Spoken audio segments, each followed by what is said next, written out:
morning. Let's have a little look at the news. First off, the US has spurned Zelensky's suggestion that US or NATO ships are used to transport Ukrainian grain ships in the Black Sea. There's no active discussion about the introduction of warships into the Black Sea right now. I think we all realise it would only exacerbate tensions and increase the potential for potential conflict between the West and Russia. And that's not what we're aiming for. They're terrified, aren't they? This is excellent. This is a look at the participants in the Russia-African Summit. And as you can see, there are... that's more than most of Africa. That's almost all of Africa involved in the Russia-African Summit. And I'm sure that, for example, we've already seen Niger is supporting Wagner troops entering their territory. So I'm sure they would have been there if they could have. This is brilliant. You know, this is showing a united Africa. And as it becomes easier for these countries to move towards the Russia-Africa community and towards BRICS, they will do so. The Fed has dropped campaign finance charge against Sam Bankman-Fried, which, I mean, I'm not really that interested in. However, it is quite interesting that this is a chap who was charged with fraud, campaign finance violations, extradited from the Bahamas to face trial in federal court, and has been out on a $250 million bail. He's accused of, among other things, making over 300 political contributions worth tens of millions of dollars through straw donors and using corporate funds, and yet somehow they just don't mind anymore. Interesting that. There is more issues with the grain deal. Poland, Hungary and Romania are refusing to bear the costs for the transportation of the grain. The main difficulties are the high cost of fuel, poor infrastructure, and the difference in railroad engineering in Ukraine and Europe. Lithuania had previously offered its ports for the transit of Ukrainian products, but this did not work out either because Lithuania dared to ask for compensation from the EU for doing so, and the EU said no.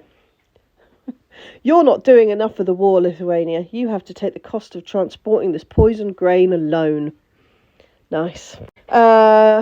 This image has appeared of how hot it is now in July. It does make me wonder why this only started in 1940. I believe we've been capable of calculating what temperature it is prior to that. Anyway, Britain has sent classified data to Russia's ally by accident. This is brilliant. Britain's Ministry of Defence has been sending classified information to Russia's ally for several years. This is actually worse than when they left the stuff on the bench in Portsmouth, amazingly. Big embarrassment occurred because of one typo. The officials missed the letter I in the email address. They sent the messages to an address ending with the domain ML, not MIL. The former belongs to Mali, and the latter to the United States military. Mali's just been accepting these for years and going, cool, I have all of this information. And at no point did anyone in the United States go, we're not getting this information. So it was obviously very important. Okay, it was the second day of the Russia-African Summit. Debts of $23 billion to Russia have been written off. Russia will help African countries fight extremism and terrorism. That's probably the most important ones. African representation in the Security Council and other UN structures is supported by Russia because the time has come to correct historical injustice. I am completely with this. This is brilliant. You know, we need to have African representation at the UN. I mean, this should not be even contested. African military and police officers will be able to undergo training in Russia. Moscow will help African countries open new embassies and consulates in Russia, and will also open new embassies in Africa itself. So again, very positive, very forward moving, and no sign of any aggressive statements to or about the West. Things are Not looking good in Hungary. Inflation in Hungary remains high. Hungary's food inflation, although down from record levels in the past 2 decades, is still the highest in the EU despite price caps on basic foodstuffs. And I can tell you right now that just like the UK, the EU will be sanctioning Hungary because Hungary is not playing the field as they would like them to. They aren't quite doing as they're told, and the EU sanctions countries that do that because they're big, horrid bullies. But hey, they've got a peace prize, so, they must be all right. The supply, this is interesting, the supply of American tanks to Ukraine is shrouded in more and more fog. While the European leopards are burning out on the steppes, the allies of Ukraine are forced to convulsively resuscitate completely rusted cars from conservation.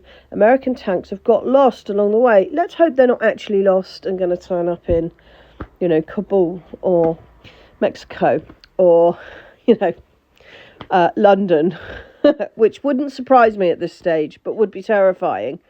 But it's probably the same deal that Ukraine has with the British, where the British have said, you know what, can you just not use the Challenger 2s out in Ukraine because they've got a really good rate of not getting burned up, and we'd rather continue that than you use them. So they're probably just all sat in a car park because the West is too scared to let them get burned up on film by the Russians.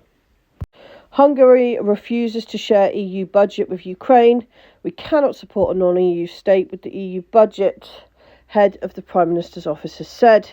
Kiev still keeps the Hungarian bank on the blacklist, for which Hungary is blocking the allocation of 20 billion euros for the purchase of weapons for Ukraine in the next few years. Hungary is absolutely right. They've got sky-high inflation. They've got problems in their own country. Why is it acceptable that the EU is allotting public funds meant for EU citizens to Ukraine? It's not appropriate that those funds are for the people of the EU, of which Ukraine is not. It could have been, because that was part of the deal that Boris Johnson rejected in April 2022, but the EU has not accepted Ukraine into the EU. Therefore, Ukraine is not eligible for these funds. Hermes bucks US luxury slowdown as sales soar 22%. And actually what this means is that the rich people are getting richer and buying, 15 grand handbags with their money, whilst the majority of Americans are a $400 bill away from bankruptcy. Excellent again. Really, really, really stellar work there, Biden. It's almost back to Victorian times, isn't it? Europe vowed to make Russia pay for the war. It's not that easy. The West is losing hope of seizing 330 billion in Russian central bank assets frozen abroad, and I don't even think they can find most of them for a start. Under international law, assets can be confiscated through a vote in the United Nations Security Council. This is why it's really important for Africa to be a part of that, because they are subjected to these laws, but they have no say, despite being a massive body of people. And I would also say that that there's going to be, it says here it's going to be blocked by Russia. So they're going to veto this, obviously. It's just daft. Robert F. Kennedy Jr. has said that new documents obtained under the congressional subpoena show the shocking extent of Biden's White House contempt for the First Amendment, and that essentially the Facebook files, Part 1, have proven that the Biden White House, has been censoring people's personal opinions on Facebook, which is in a way even worse than Twitter, because Facebook is obviously a bit more closed than Twitter. So you're talking to your friends, your family. It's that kind of, digital yearbook kind of thing. And the Biden White House has even been denying people the right to talk about their own government to their mates. None of us are surprised. And let's face it, the Americans aren't going to stand up and do anything about this. They haven't done anything about Biden so far, but there we are. It's happening. Follow for part 2.